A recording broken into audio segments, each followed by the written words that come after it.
and welcome to Craft with Sarah. In this video we're going to be making this gorgeous layered paper Easter wreath. This is a really pretty design with lots of daisies and daffodils as well as all of those eggs and of course a big ribbon at the top.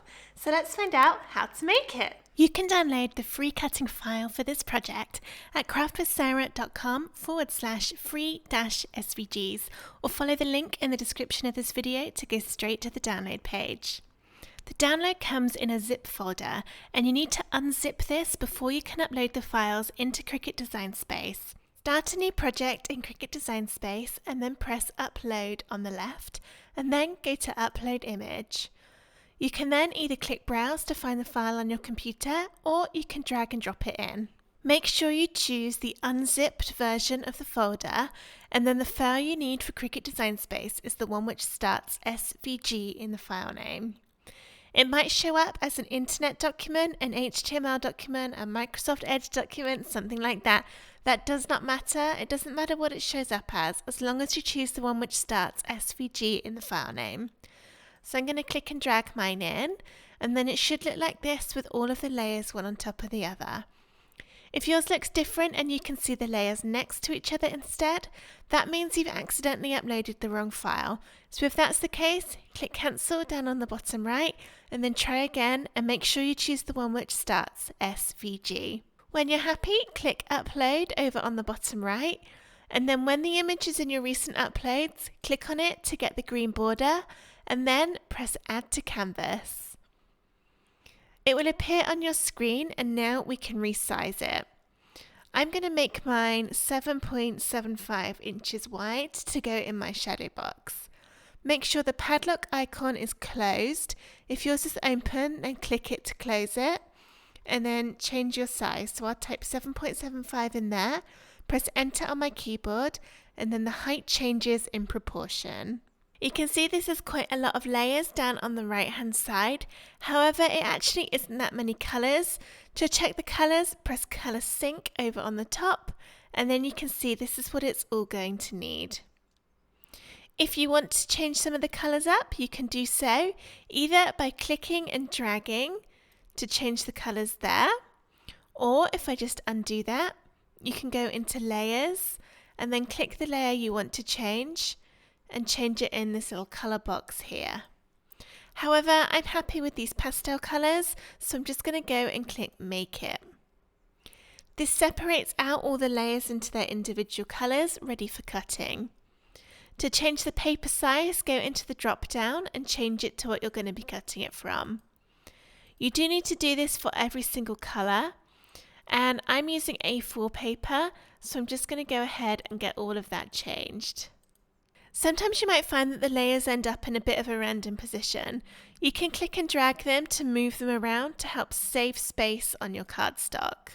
When you're happy with all of your cardstock sizes, click Continue on the bottom right and that will connect to your Cricut machine and then follow the instructions on screen to get everything cut out from your cardstock. Here are all the layers of my Easter egg wreath cut out and I've just laid them one on top of the other so I can check I'm happy with the colours and to make sure I haven't missed anything. Now one thing I have already done is I've already glued all the middles of the little flowers onto the flowers underneath, and that's because I actually had this cut out a couple of weeks before I'm sticking it together and I didn't want to lose any of those middles.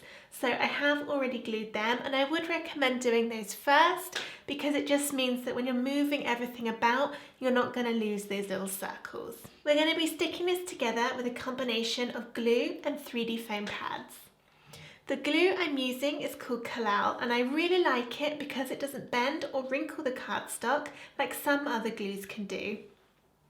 To make it easier to stick to my design, I've put it into this needle tip applicator bottle. This has a teeny tiny nib on it, which means I'll be able to get it into all of the little places on the cardstock really easily. The foam squares I'm using are from Dot & Dab, but any foam squares or foam pads will do. If your foam pads are particularly big, you might just need to cut them smaller with a pair of scissors. For layered designs, you work from the bottom upwards, so we need to move all of these pieces over to the side so that we can start from the bottom. I'm trying to be kind of careful so that everything stays roughly in place, as that will make it easier to know which bits to stick in which order. But there is also the assembly guide PDF which comes with all of my downloads, so check your download folder for this design, and there's a file in there called assemblyguide.pdf, and in there it tells you which layers we will be sticking with glue and which ones will be sticking with foam pads. Here are my bottom two layers. So I've got the one at the very bottom which has all the greenery around the edge, and then the one on the top which I've cut from this mint green colour. I'm going to use foam pads for this layer, so turn it upside down, and then I can add my foam squares. Because this is the bottom layer and it's going to have all of the other layers on top, we need to make sure it's got a really good stick on it so that it doesn't fall off or come apart from that base layer. So don't be stingy with your foam squares. Make sure you put a good amount on them and that you get a little bit of foam in all of the pointy areas around the edge. So I'm putting one in every Easter egg, and I'll also put quite a few in the bow too. You want to make sure if you've got big empty spaces like here, that you just fill that with a little foam square too. And the same for the ribbon. So we wouldn't just want to put some around the top, because otherwise that means all of this area here won't have any stability to it once we stick it down. So add a few foam squares into the bottom bits of the ribbon to make sure that everything will sit perfectly flat and level once we have stuck it on. I'm going to peel off the tops of the foam squares to release all of the stickiness underneath.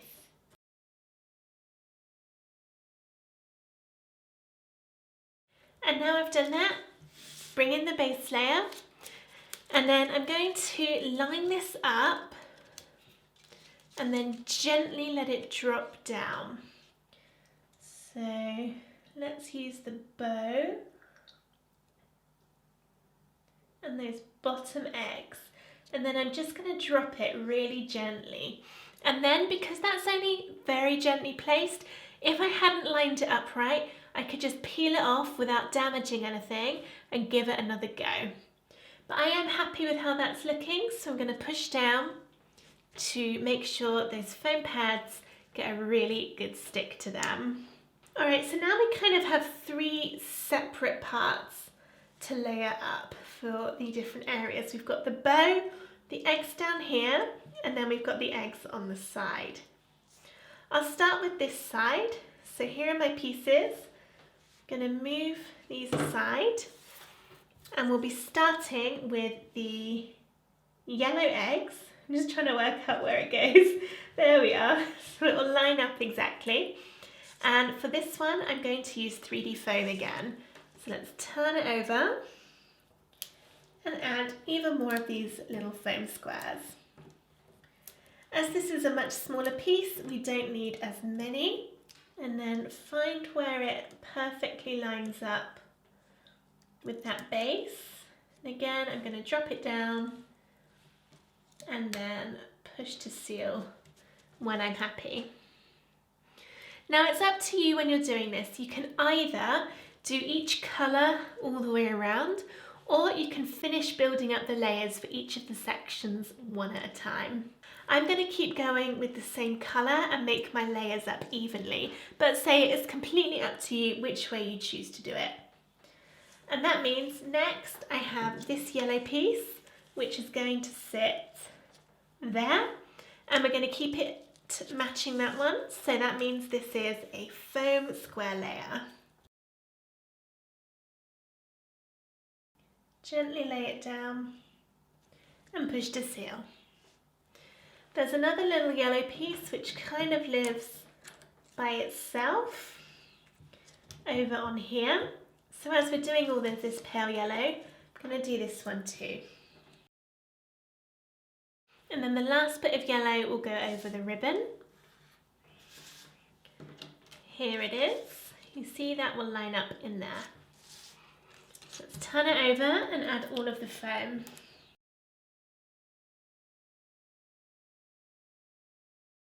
So that's all of the yellow done, which means we can move on to the next layer. And for most of that, that's going to be the baby pink. So let's start where we started with the yellow over on this side. And you can see it does line up again. And this will be even more foam. I'm adding quite a lot of dimension because I think that will really make this wreath come to life. If you were maybe making this for a greetings card, you might not want to add so many foam layers as it will be expensive to post.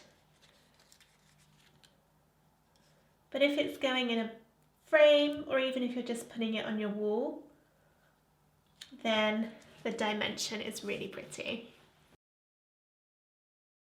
There. And then this bigger piece, which will sit here. There we are.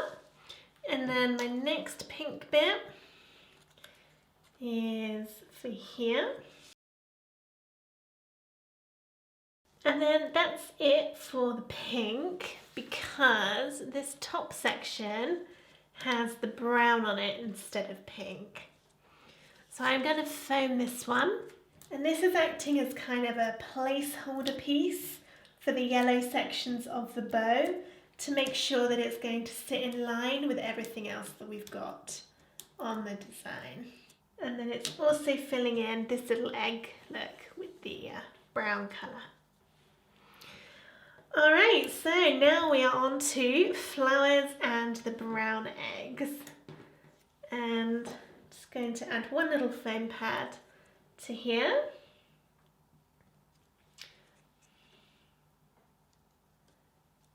Make sure those petals line up. And for this one, the little daisy, I think it might be easier just to add my foam directly onto the wreath. There we are. And then there's also this brown egg, which I believe is that one. So again, I'll just put my foam on there and slide that in. I probably should have done that first before the flowers. But it doesn't matter, look, that worked just fine. Now for this one, I've just been looking and this piece does appear to be kind of the same. So it's up to you if you want to leave it as pink or if you want to add some extra dimension here and have this one as brown. I am going to put it as brown, I think. And the reason that I kind of like that it's got that pink layer underneath, even though we won't see it, is because it means that now we're adding the brown on top, it's going to be the same level as all of the other brown pieces. And then we've got our flower on top. Oops, don't think I've done the petals right on that. That's fine. Over on this piece, we've got some more brown eggs. One bit down the bottom, and another which will cover that one. I just love the colours of this in all of the pastels. It's really pretty, and I think it's quite kind of classy when it all looks together. And we're almost there, just a few more flowers to go.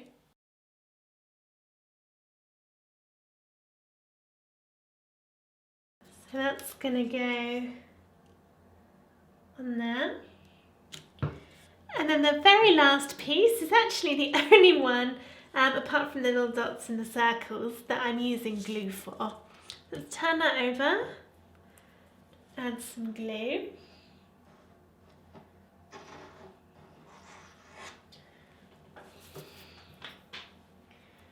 And then that gets pride of place to add the detail to the ribbon at the top. And here is our beautiful Easter egg wreath already. You can see just how much dimension there is in this. It's got a lot of layers, but because all of the eggs are kind of solid shapes, it is quite simple to put together. The only really tricky bit is getting those middles in the flowers. So don't forget to get this free SVG, go to craftwithsarah.com or follow the link in the description of this video.